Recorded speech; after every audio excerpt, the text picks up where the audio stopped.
High, welcome to iTutor। আজকে আমরা পড়ব বেসিক্স অফ নেটওয়ার্ক থিওরি। প্রথমে আমরা দেখব যে নেটওয়ার্ক কাকে বলে। What is a network? Network হচ্ছে যে বিভিন্ন ইলেকট্রিক্যাল এনার্জি সোর্স, ইলেকট্রিক্যাল বিভিন্ন এলিমেন্ট যেমন resistance, inductance, capacitance, voltage source, current source, dependent source, independent source, এই সমস্ত বিভিন্ন সার্কিট এলিমেন্ট দিয়ে করা একটা অ্যারেঞ্জমেন্ট। এবার অ্যারেঞ্জমেন্টটা কি রকম সেটা আমরা পরে ডেসক্রাইব করব, কিন্তু বেসিক্যালি এটা একটা অ্যারেঞ্জমেন্ট যেটাকে আমরা এক কথায় নেটওয়ার্ক বলছি। নেটওয়ার্ক আর সার্কিটের মধ্যে একটা বেসিক ডিফারেন্স আছে, কিন্তু সেই বেসিক ডিফারেন্সটা এতটাই স্মল, এতটাই নেগলিজেবল যে আমরা নেটওয়ার্কের বদলে সার্কিট কথাটাও ইউজ করতে পারি, কিন্তু নেটওয়ার্ক আর সার্কিটের মধ্যে একটা বেসিক ডিফারেন্স আছে, সেটা আমরা পরে আলোচনা করব। আমরা দেখতে পাচ্ছি যে এটা একটা নেটওয়ার্ক বা সার্কিটের ছবি। আমরা আমাদের সুবিধার জন্য সার্কিট শব্দটা ইউজ করব। So it is a picture of circuit. এখানে তিনটে রেজিস্ট্যান্স আছে। আমরা রেজিস্ট্যান্স, ক্যাপাসিট্যান্স আর ইন্ডাকট্যান্সের সিম্বলগুলো জানি। এটা হচ্ছে রেজিস্ট্যান্সের সিম্বল। কয়েলের মতন যে সিম্বলটা হয়, যেমন জাস্ট লাইক দিস, এটা হচ্ছে ইন্ডাকট্যান্সের সিম্বল। আর দুটো প্লেটের মতন যে সিম্বলটা হয়, এটা হচ্ছে ক্যাপাসিট্যান্সের সিম্বল। আমরা এগুলো জানি। তো এখানে তিনটে রেজিস্ট্যান্স আছে, দুটো ব্যাটারি সোর্স আছে। এটা হচ্ছে ব্যাটারি সোর্স, এর মধ্যে এটা হচ্ছে পজিটিভ আর ছোট দাগগুলো হচ্ছে নেগেটিভ। তো এটা একটা ব্যাটারি সোর্স, এটা একটা ব্যাটারি সোর্স, আর তিনটে রেজিস্ট্যান্স আছে। এটা নিয়ে আমরা একটা সার্কিট তৈরি করেছি। এবার আমরা দেখবো কতগুলো টার্মিনোলজি, যে এই সার্কিটটা ডেসক্রাইব করতে বা এই সার্কিটটা থরো করতে বেশ কিছু ইলেকট্রিক্যালি ওয়ার্ডের আমাদের দরকার পড়ে, মানে যে ওয়ার্ডগুলো আমাদের ইলেকট্রিক্যালি ইউজ হয় জানার দরকার পড়ে। তো এই ওয়ার্ডগুলো কি সেগুলো আমরা জানবো, মানে মানেটা কি। প্রথমে আমরা দেখবো যে অ্যাক্টিভ এলিমেন্ট। অ্যাক্টিভ এলিমেন্ট কি না, অ্যাক্টিভ এলিমেন্ট হচ্ছে এমন একটা সার্কিট এলিমেন্ট যেটা সার্কিটকে ইলেকট্রিক্যাল এনার্জি দেয়, বা যার জন্য সার্কিটে একটা কারেন্ট ফ্লো হয়, পাওয়ার ফ্লো হয়। An active element is one which supplies electrical energy to the circuit. এখানে battery, voltage source, current source এগুলো হচ্ছে অ্যাক্টিভ এলিমেন্টের মতন কাজ করে। এখানে এই সার্কিটে অ্যাকর্ডিং টু ফিগার 1, এই সার্কিটটার ক্ষেত্রে অ্যাক্টিভ এলিমেন্ট কি কি, E1 আর E2 হচ্ছে এই সার্কিটটার অ্যাক্টিভ এলিমেন্ট, কারণ E1 আর E2 এর জন্য এই সার্কিটে একটা কারেন্ট ফ্লো হবে। Passive element. প্যাসিভ এলিমেন্ট কি না, যে ইলেকট্রিক্যাল এনার্জিকে রিসিভ করে এবং সেটাকে অন্য কোনো এনার্জিতে কনভার্ট করে। যেরকম রেজিস্ট্যান্স, রেজিস্ট্যান্সের মধ্যে কি হয় আমরা জানি যে রেজিস্ট্যান্সের প্রপার্টি হচ্ছে তার মধ্যে দিয়ে যখন কারেন্ট ফ্লো হয়, সে ফ্লো অফ কারেন্টকে বাধা দেয়। তো বাধা দিলে আলটিমেটলি হবেটা কি, হিট প্রডিউস হবে বা রেজিস্ট্যান্সটা গরম হয়ে যাবে। কোন একটা ক্যাপাসিট্যান্সের মধ্যে দিয়ে যদি কারেন্ট ফ্লো হয়, তাহলে ক্যাপাসিট্যান্সটার মধ্যে কি হয় আমরা জানি, ও একটা চার্জ স্টোর করে। চার্জ স্টোর করে মানে কি, it converts into an electric field. একটা ইলেকট্রিক ফিল্ডে ও ওই যে কারেন্ট ফ্লোটা যে হচ্ছিল ওর মধ্যে দিয়ে, ও যে চার্জ স্টোর করছিল, ও একটা ইলেকট্রিক ফিল্ডকে কনভার্ট করে ইলেকট্রিক ফিল্ডে। আচ্ছা, যদি ইন্ডাকট্যান্সের মধ্যে দিয়ে কারেন্ট ফ্লো হয়, তখন কি হবে, তখন ওর চারপাশে একটা ম্যাগনেটিক ফিল্ড ক্রিয়েট হয়। আমরা এগুলো জানি, এগুলো আমাদের বেসিক জিনিস।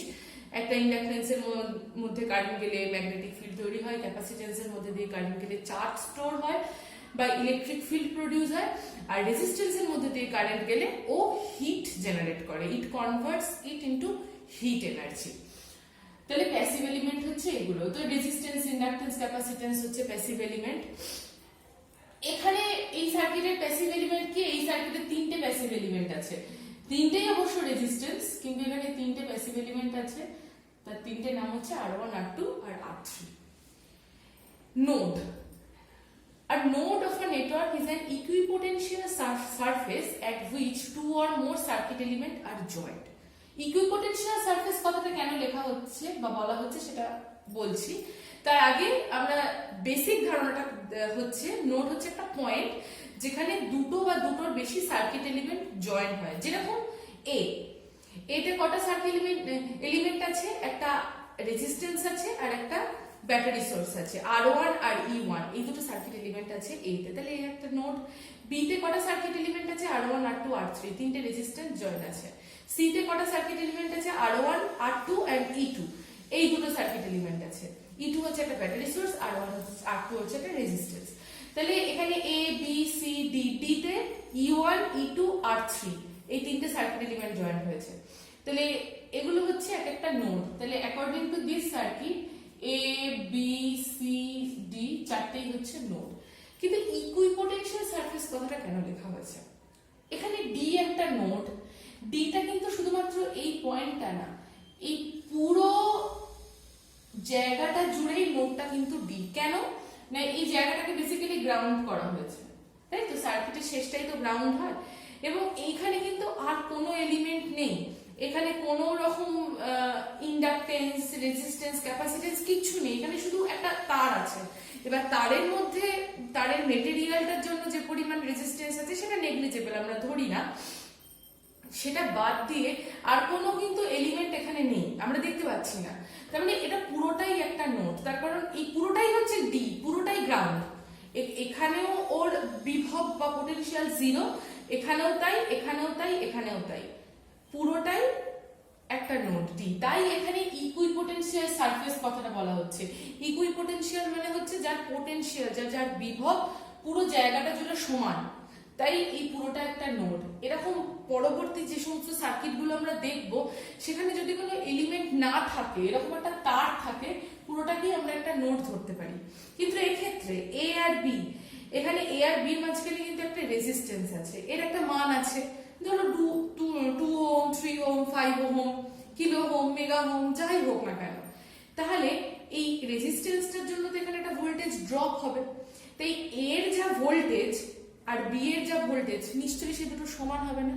তাই এই দুটো কিন্তু ইকুইপোটেনশিয়াল সারফেসে নেই, কারণ মাঝখানে একটা রেজিস্ট্যান্স আছে। কিন্তু এখানে সবটাই সমান, তাই এটাকে একটা ইকুইপোটেনশিয়াল সারফেস হিসেবে ধরা হচ্ছে। তাই নোডের ক্ষেত্রে এই কথাটা লেখা হয় যে একটা equipotential surface or a point at which two or more circuit elements are joined. Clear? Junction. Junction একটা স্পেশাল টাইপ অফ নোড। কেন না, জাংশনকে ডিফাইন করা হয় যেখানে 3 or more circuit element are joined, 3 বা 3 এর বেশি সার্কিট এলিমেন্ট যেখানে জয়েন আছে তাকে জাংশন বলে। So junction is a special kind of node. এখানে জাংশন কোনটা দেখো, বি একটা জাংশন। কেন, এখানে R1 ও জয়েন হয়েছে, R2 ও এসেছে, R3 ও এসেছে, তিনটে এলিমেন্ট জয়েন হয়েছে, তাই বি হচ্ছে এখানে একটা জাংশন। ডি হচ্ছে এখানে একটা জাংশন। কেন না, R3 এসেছে, E1 এসেছে, E2 এসেছে, তিনটেই জয়েন হয়েছে ডি তে, তাই ডি হচ্ছে একটা জাংশন। এ বা সি কিন্তু জাংশন নয়, কারণ এতে দুটো এলিমেন্ট আছে, সি তে দুটো এলিমেন্ট আছে। সো বি আর ডি হচ্ছে নোড, আবার এরা হচ্ছে একটা জাংশন। সো বি আর ডি হচ্ছে একটা স্পেশাল কাইন্ড অফ নোড, যাদেরকে আলাদা করে একটা নাম দেওয়া হয়েছে, দ্যাট ইজ কল্ড জাংশন। আচ্ছা, ব্রাঞ্চ। ব্রাঞ্চটা কি? Branch is a part of network which lies between two junction point. আমরা ছবিটা আরেকবার দেখি। Which lies between two junction point, তার মানে বি আর ডি, এই দুটো জাংশন পয়েন্ট, এই দুটো জাংশন পয়েন্টের মধ্যে যে পার্টটা নেটওয়ার্কে রয়েছে, যেমন ধরে নিলাম B A D, B A D, এই যে পোর্শনটা, এটা দুটো জাংশন পয়েন্টের মধ্যে আছে, বি এ ডি, এই যে এটা, তাহলে এটা একটা ব্রাঞ্চ। আবার বি সি ডি, এটা দুটো জাংশন পয়েন্টের মধ্যে আছে, এই পোর্শনটা, so that is also a branch of that network. তাহলে এটা একটু লিখে দিই যে ব্রাঞ্চ আমাদের কোনগুলো, এখানে বি এ ডি আর বি সি ডি, এই দুটো হচ্ছে ব্রাঞ্চ, কারণ এরা বি আর ডি এই জাংশনের মধ্যে রয়েছে। Loop. Loop is any close path of a network. কোন একটা ক্লোজ পাথ, মানে যে পয়েন্টটা থেকে শুরু করছি সেই পয়েন্টটায় আসতে হবে, সেটা হচ্ছে একটা লুপ। যেমন A B D A, this is a loop, A B D A. B C D B, এটা একটা লুপ। আবার A C, A B C D A, পুরোটাও একটা লুপ, একটা ক্লোজ পাথ। ঠিক আছে, যেখান থেকে শুরু করছি সেখানেই যেন এসে শেষ হয়, so that is a close path. তো একটা ক্লোজ পাথ যদি হয় তবে সেটা লুপ। তাহলে আমরা এক্সাম্পল গুলো লিখে নিই। এ বি ডি এ একটা loop, B C D B একটা loop, B C D B একটা লুপ, আবার A B C D A এই পুরোটাও একটা লুপ।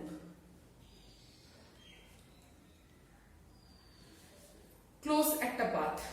মেস কি? মেস হচ্ছে লুপেরই একটা ভাগ, most elementary form of loop. মানে কি? যে লুপকে আর অন্য কোনো ভাবে ভাঙা যাবে না, সেটা হচ্ছে মেস। যেমন এ বি ডি এ একটা মেস, এটা একটা লুপ, আবার এটা একটা মেসও। কেন? এ বি ডি এ কে কি আর কোনোভাবে ভাঙা সম্ভব? আর তো নয়। এই একটাই তো ক্লোজ পাথ অ্যাভেলেবেল, একটাই তো ক্লোজ পাথ সম্ভব এখানে।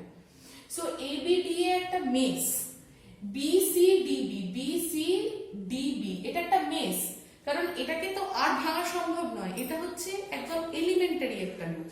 কিন্তু যদি আমরা বড় লুপটা দেখি, যেমন এ বি সি ডি এ, এইটা কিন্তু দুটো মেস আছে এর মধ্যে, এটা একটা মেস, এটা একটা মেস। তাই এই এ বি সি ডি এ কে একটা মেস বলা যাবে না, কারণ ওর মধ্যে দুটো লুপ আছে। তাই এই এ বি সি ডি একটা লুপ কিন্তু মেস নয়। কিন্তু এ বি ডি এ বা বি সি ডি বি এগুলো কিন্তু লুপও আবার মেসও, because it is the most elementary part of the loop. তাহলে এক্সাম্পলটা লিখে দিই মেসের। A B D A elementary part, তাই এটা একটা mesh. B C D B আর ভাঙা সম্ভব নয়, এটাকে এলিমেন্টারি পার্ট, তাই এগুলো হচ্ছে মেস।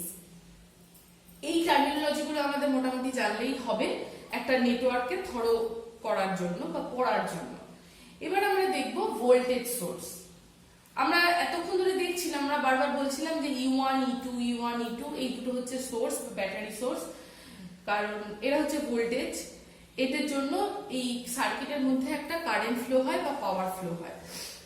তো ভোল্টেজ সোর্স ক প্রকারের হয়? ভোল্টেজ সোর্স দু প্রকারের হয়, একটা আইডিয়াল ভোল্টেজ সোর্স আর একটা রিয়েল ভোল্টেজ সোর্স বা প্র্যাকটিক্যাল ভোল্টেজ সোর্স। বইতে কোন বইতে রিয়েল ভোল্টেজ সোর্স লেখা থাকে, কোন বইতে প্র্যাকটিক্যাল ভোল্টেজ সোর্স লেখা থাকে। এই দুটো নাম একই, যে যেরকম ভাবে ইউজ করে সেটা। আইডিয়াল ভোল্টেজ সোর্সটা কি? আইডিয়াল ভোল্টেজ সোর্স হচ্ছে এমন একটা ভোল্টেজ সোর্স যেটা শুধুমাত্র থিওরিটিক্যালি সম্ভব। এই ধরনের ভোল্টেজ সোর্সের কিন্তু প্র্যাকটিক্যাল কোন রকম অস্তিত্ব নেই। আইডিয়াল ভোল্টেজ সোর্স, তো আইডিয়াল ভোল্টেজ সোর্সটার ডেফিনেশনটা আমরা কিভাবে দিতে পারি না, এটা এমন একটা ভোল্টেজ সোর্স যে maintain constant terminal voltage no matter how much current drawn from it. মানে ধরে নিলাম যে এটা একটা 10 ভোল্টের ব্যাটারি আছে, এই যে দুটো টার্মিনাল আছে, এই দুটো টার্মিনালে সব সময় 10 ভোল্টে দিয়ে যাবে। এর মধ্যে থেকে যতটাই কারেন্ট ড্র করা হোক না কেন, মানে মাঝখানে যে তারের রেজিস্ট্যান্স বা সার্কিটে যদি কোনো রেজিস্ট্যান্স এক্সট্রা লাগানো হয়, তার জন্য আইডিয়াল ভোল্টেজ সোর্সের টার্মিনাল ভোল্টেজে কিন্তু কোনো রকম পার্থক্য হবে না। একটা এক্সাম্পল দিয়ে আমরা দেখি ব্যাপারটা কি হচ্ছে। ধরে নিলাম যে একটা 10 ভোল্টের সোর্স আছে আইডিয়াল, একটা 10 ভোল্টের সোর্স। এই 10 ভোল্টের সোর্সের যে নেটওয়ার্কটা, তাতে ধরলাম একটা 1 mega ohm resistance, 1 mega ohm resistance connected আছে। তাহলে কারেন্ট কত হবে? I1 কত হবে?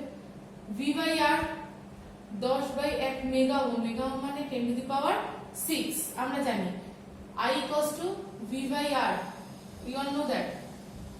তাহলে 10 by 1 into 10 to the power 6 মানে হচ্ছে 10 মাইক্রো অ্যাম্পিয়ার। এটা তোমরা ভাগ করলে দেখতে পাবে এটা 10 মাইক্রো অ্যাম্পিয়ার। তাহলে যদি 1 মেগা ওহমের রেজিস্ট্যান্স লাগাই 10 মাইক্রো অ্যাম্পিয়ার কারেন্ট ফ্লো হবে, তাহলেও টার্মিনাল ভোল্টেজ 10ই থাকবে। এবার যদি একটা 1 কিলো ওহমের রেজিস্ট্যান্স লাগাই, তাহলে I2 কত হবে? Terminal voltage 10, 10 to the power cube, তার মানে 10 মিলি অ্যাম্পিয়ার রেজিস্ট্যান্স যাবে।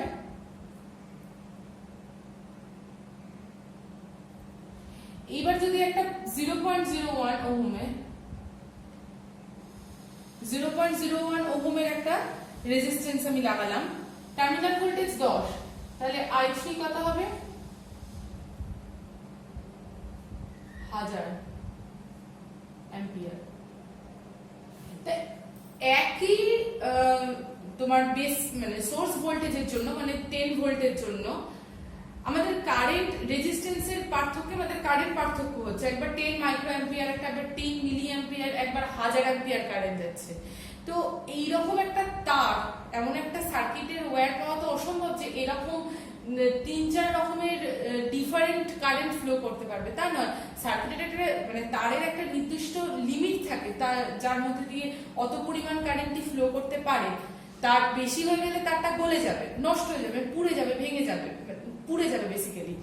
তো এটা সম্ভব নয়, এটা ইম্পসিবল ব্যাপার।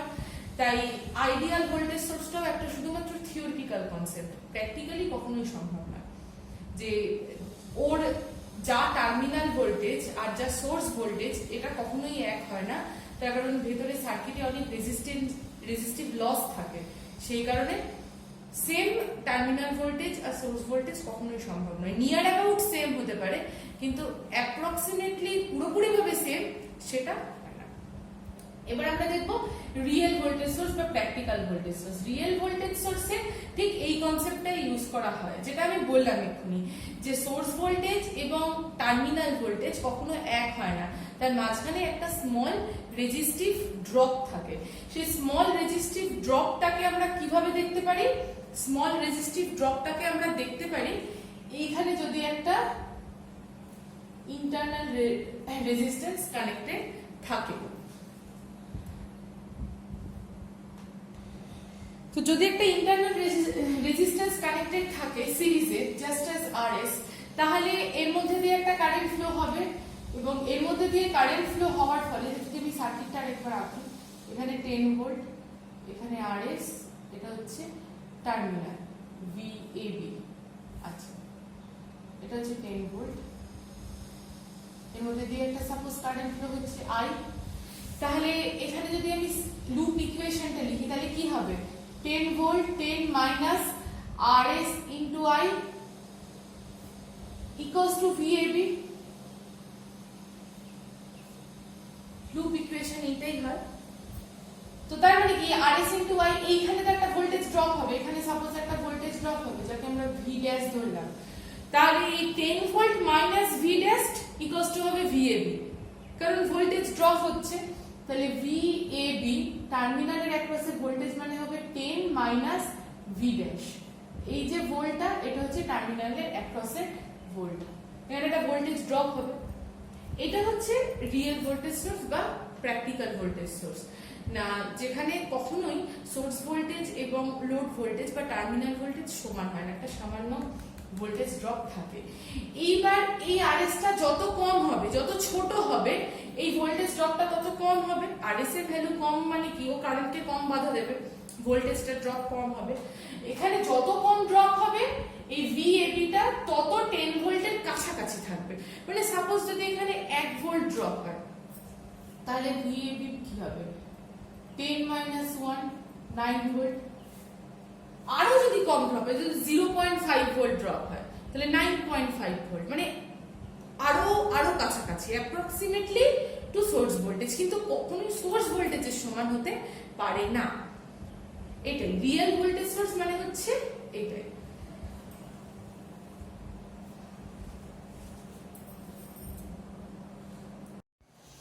এবার আমরা দেখবো কারেন্ট সোর্স।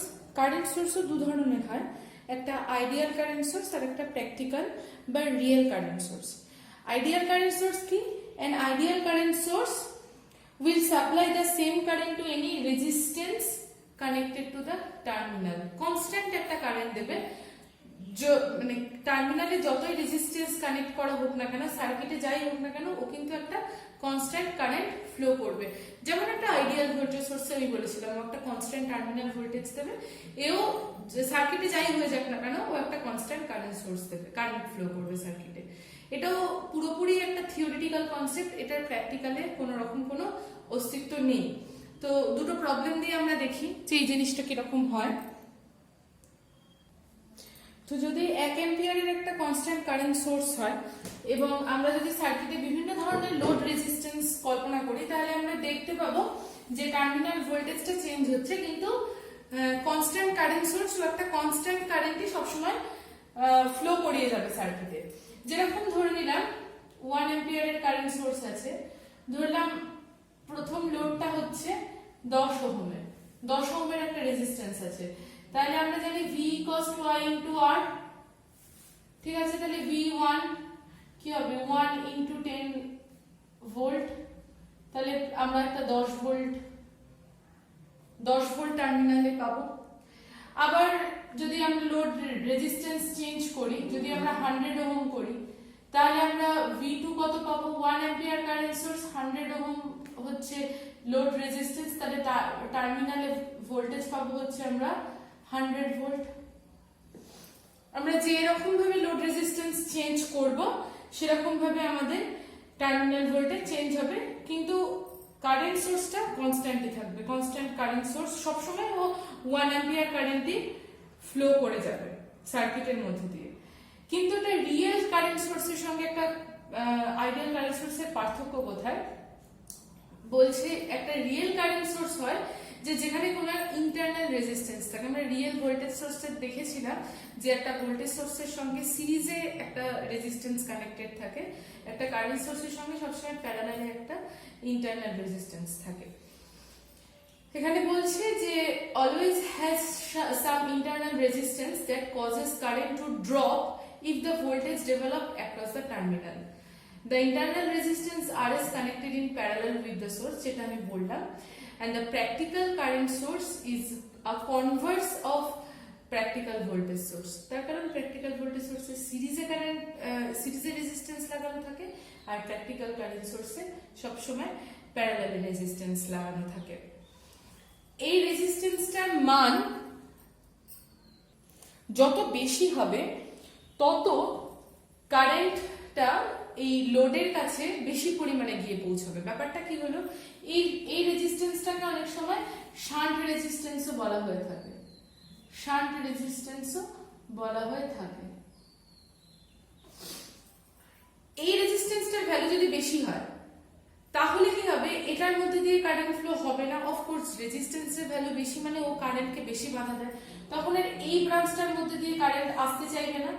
ও কি করবে, এই ব্রাঞ্চটাকে অ্যাভয়েড করে maximum amount of current load দিয়ে ফ্লো হতে শুরু করবে এবং এইখানে ভোল্টেজটা প্রডিউস করবে। কিন্তু যদি এই রেজিস্ট্যান্সটা কম হতো, তাহলে কি ম্যাক্সিমাম অ্যামাউন্ট অফ কারেন্ট এই শান্টটার মধ্যে দিয়ে চলে যেত, লোডে তখন কম ভোল্টেজ পেতাম আমরা।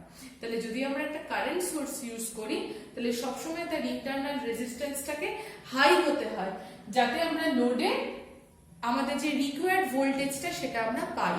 আর যদি আমরা ভোল্টেজ সোর্স নিই, তাহলে সবসময় আমাদের ইন্টারনাল রেজিস্ট্যান্সটাকে কম হতে হয়। কেন, যদি ভোল্টেজ ড্রপটা কম হয়, আমরা আমাদের রিকোয়ার্ড অ্যামাউন্ট অফ বা ডিজায়ার্ড অ্যামাউন্ট অফ টার্মিনাল ভোল্টেজটা পেতে পারি। ভোল্টেজ সোর্সটা কিরকম ছিল, এইরকম ছিল, এইখানে আরএস ছিল, তাই তো।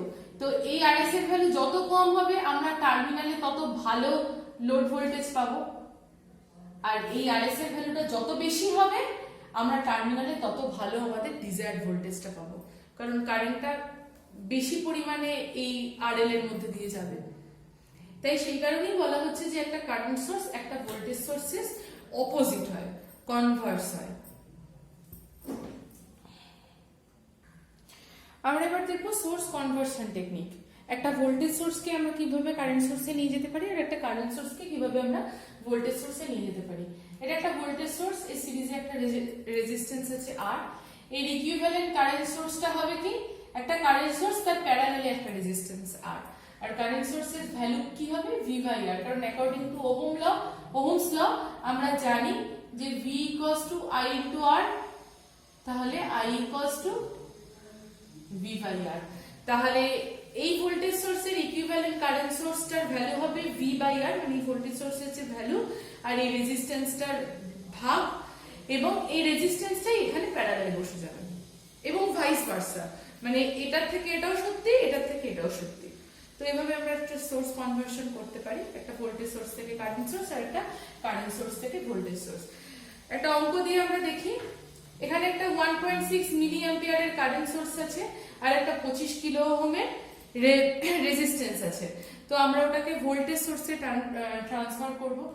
তাহলে I ইকুয়ালস টু কি আমরা জানি 1.6 মিলি অ্যাম্পিয়ার। আর আচ্ছা, আমরা সবকটাকে একটা ইউনিটে নিয়ে যাব, ধরে নিলাম আমরা সবকটাকে অ্যাম্পিয়ারে নিয়ে যাব। তাহলে এটা হচ্ছে অ্যাম্পিয়ার, মিলি অ্যাম্পিয়ার থেকে অ্যাম্পিয়ারে নিয়ে গেলাম। আর R ইকুয়ালস টু হচ্ছে 25 কিলো ওহম। তাহলে ওটাকে আমরা ওহমে নিয়ে যাই, 10 to the power cube ohm. Kilo ওহমকে ওহমে আর অ্যাম্পিয়ারকে আমরা মিলি অ্যাম্পিয়ারকে অ্যাম্পিয়ারে নিয়ে গেলাম। তাহলে V ইকুয়ালস টু কি I into R according to Ohm's law. V equals to I into R। তাহলে V ইকুয়ালস টু আমরা কি 1.6 into 10 to the power minus 3 into 25 into 10 to the power cube। এই 10 to the power cube R 10 to the power minus 3 তো নিজেদের মধ্যে cancellation হয়ে যাবে। 1.6 into 25 করলে হয়, তাহলে গুণ করলে হচ্ছে 40 ভোল্ট। তাহলে আমরা ভোল্টেজটা পেয়ে গেলাম, 40 ভোল্টের একটা ভোল্টেজ সোর্স হবে এবং 25 কিলো ওহম রেজিস্ট্যান্স। তাহলে এটা হচ্ছে আমাদের আলটিমেট সার্কিটটা। এটা 40 ভোল্টের ভোল্টেজ সোর্স আর তার সিরিজে 25 kilo ohm resistance, 25 kilo ohm resistance. আর কি আচ্ছা, ভোল্টেজ সোর্সের সাইনটা আমরা কিভাবে দেব? দেখো, কারেন্টটা যেহেতু উপর দিকে যাচ্ছে, কারেন্টটা কিভাবে ফ্লো হয়? প্লাস থেকে ফ্লো হয়, তো মানে পজিটিভ পোটেনশিয়াল থেকে নেগেটিভ পোটেনশিয়ালের দিকে বা উচ্চ বিভব থেকে নিম্ন বিভবের দিকে তো কারেন্ট ফ্লো হয়। তো প্লাসটা হচ্ছে হাই পোটেনশিয়াল বা পজিটিভ পোটেনশিয়াল। তাহলে কারেন্টটা যেহেতু উপরের দিকে, তার মানে এইভাবে ফ্লো হচ্ছে কারেন্টটা, মানে কারেন্টটা এইভাবে ফ্লো হচ্ছে। তো তাহলে সার্কিটেও এইভাবেই কারেন্টটা ফ্লো হবে। ফ্লো অফ কারেন্টটা যেন সেম থাকে। এখানেও সার্কিটে কারেন্টটা এই দিকে ফ্লো হচ্ছে, দেখো এখানেও সার্কিটে কারেন্টটা কিন্তু এই দিকে ফ্লো হচ্ছে। তাই ওপরটা প্লাস নিচেরটা মাইনাস। ফ্লো অফ কারেন্টটা যেন সেম থাকে ভোল্টেজ সোর্সটার সঙ্গে, এটা একটু আমাদের খেয়াল রাখতে হবে। এবার আমরা অপোজিটটা করি। এটা হচ্ছে একটা কনস্ট্যান্ট ভোল্টেজ সোর্স, একটা রেজিস্ট্যান্স দিয়ে দিয়েছে, বলেছে convert it into a current source. একই রকম ভাবে আমরা জানি according to Ohm law V equals to I into R। তাহলে I ইকুয়ালস টু কি V বাই R, তাই তো? I equals to V by R। তাহলে এখানে V হচ্ছে 6 ভোল্ট আর R হচ্ছে 2.5 ওহম। তাহলে আইটা আমরা বের করে ফেলি, V by R 6 divided by 2.5। এখানে দেখো দুটোই সেম ইউনিটে আছে, এটা ভোল্টে আছে, এটা ওহমে আছে। তাই আমাদের কিন্তু এখানে ইউনিট চেঞ্জ করতে হবে না, এই দুটো সেম ইউনিটে আছে, তাই আমাদের এখানে ইউনিট চেঞ্জ করতে হবে না। আমরা যদি ভাগটা করি তাহলে দেখতে পাবো, তাহলে আমরা দেখতে পাচ্ছি আমাদের কারেন্ট এসছে 2.4 অ্যাম্পিয়ার। তাহলে সার্কিটটা কিরকম হবে? একটা কারেন্ট সোর্স আর তার প্যারালালে একটা রেজিস্ট্যান্স। তাহলে এটা হচ্ছে আমাদের 2.4 অ্যাম্পিয়ার আর এই রেজিস্ট্যান্সটার ভ্যালু হচ্ছে 2.5 ওহম, যা ছিল তাই হবে। এই সার্কিটের ক্ষেত্রে ফ্লো অফ কারেন্ট কোন দিকে? এই দিকে, কারণ এটা প্লাস এটা মাইনাস। তাহলে এই সার্কিটের ক্ষেত্রে ফ্লো অফ কারেন্টটা হবে এই দিকে। Flow of current, direction of flow of কারেন্টটা যেন একই থাকে বা ডিরেকশন অফ ভোল্টেজটাও যেন একই থাকে, এটাই আমাদের খেয়াল রাখতে হবে। তাহলে এইভাবে আমরা একটা ভোল্টেজ সোর্স থেকে কারেন্ট সোর্স আর একটা কারেন্ট সোর্স থেকে ভোল্টেজ সোর্সে ট্রান্সফার করতে পারি। আর যে কোশ্চেনটা আমি প্রথমে বলেছিলাম যে what is the proper use of terms network and circuit, network আর সার্কিটের মধ্যে পার্থক্যটা কোথায়? বলেছিলাম খুব স্মল একটা পার্থক্য আছে, আমরা সেটাকে নেগলিজেবল ধরি, কিন্তু পার্থক্যটা কি? একটা নেটওয়ার্ক হচ্ছে একটা আরবিট্রারি অ্যারেঞ্জমেন্ট, যে অ্যারেঞ্জমেন্টটার মধ্যে, অ্যারেঞ্জমেন্ট কথাটার প্রকৃত এক্সপ্লেনেশনটা হচ্ছে যে অ্যারেঞ্জমেন্টটার মধ্যে আমরা কোনো রকম অ্যাক্টিভ এলিমেন্ট নাই রাখতে পারি, 4-5টা রেজিস্ট্যান্স একে অপরের সঙ্গে কানেক্ট করে দিতে পারি, তাহলেও আমরা তাকে নেটওয়ার্ক বলি। কিন্তু সার্কিট হচ্ছে যেখানে একটা কারেন্ট ফ্লো থাকবে। সার্কিট মানে যেখানে একটা অ্যাক্টিভ সোর্স থাকবে এবং যেখানে একটা কারেন্ট ফ্লো থাকবে, একটা দিক থেকে একটা দিকে কারেন্ট যাচ্ছে, একটা ভোল্টেজ ড্রপ হচ্ছে, পাওয়ার ফ্লো হচ্ছে, এই ব্যাপারগুলো যেখানে ঘটবে তাকে আমরা সার্কিট বলবো। কিন্তু নেটওয়ার্ক হচ্ছে 4-5টা এলিমেন্ট একসঙ্গে সিরিজ প্যারালাল কানেক্ট করে দিলাম, একটা অ্যারেঞ্জমেন্ট, তাকেও আমরা নেটওয়ার্ক বলতে পারি। তো এটা খুব ছোট্ট একটা ডিফারেন্স নেটওয়ার্ক আর সার্কিটের মধ্যে, কিন্তু there is no hard and fast rule যে নেটওয়ার্ককে সার্কিট বলা যাবে না বা সার্কিটকে নেটওয়ার্ক বলা যাবে না, এরকম কোনো হার্ড অ্যান্ড ফাস্ট রুল নেই। আমরা এই স্মল পার্থক্যটাকে অনেক সময় নেগলিজেবল হিসাবে ধরি এবং সার্কিট কথাটা বলে থাকি। এগুলো হচ্ছে একটা সার্কিট, কারণ এখানে একটা ডিরেকশনে ফ্লো অফ কারেন্ট আছে, কিন্তু এগুলোর বদলে যদি আমি 4-5টা শুধু রেজিস্ট্যান্স কানেক্ট করে দিতাম, ওটা একটা নেটওয়ার্ক হতো, ওর মধ্যে কোনো অ্যাক্টিভ এলিমেন্ট নেই। তো এটাই হচ্ছে একটা নেটওয়ার্ক আর সার্কিটের পার্থক্য। Thank you. ভিডিওটা ভালো লাগলে লাইক করো, শেয়ার করো, সাবস্ক্রাইব করো আমাদের চ্যানেলকে। আর নেক্সট ভিডিওটার আপডেট পাওয়ার জন্য তোমরা বেল আইকনটাকে প্রেস করতে পারো। Thank you. আজকের মতো এইখানে শেষ।